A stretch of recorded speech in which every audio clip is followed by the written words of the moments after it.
Hello ma'am, hello, क्या नाम है आपका? वैष्णवी। सो मैम कहाँ रहती हैं आप? I live in treasure town. तो आप जब मेरे पास आई थी आपको क्या प्रॉब्लम्स थी? तब मुझे बहुत ज़्यादा नेक पेन था, लोअर बैक में इश्यूज थे। It's been almost a year कि वो ठीक नहीं हो रहा था।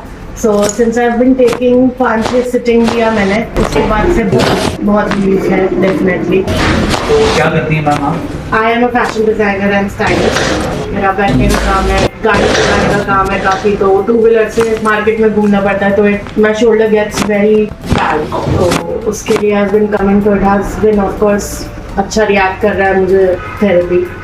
So you are feeling good now. Yes, of course, amazing. All thanks to you. So you can give some message to the viewers also. So I would say please come to Midas therapy. And if you have any pain, joint pain, or if you want to get your body alignment or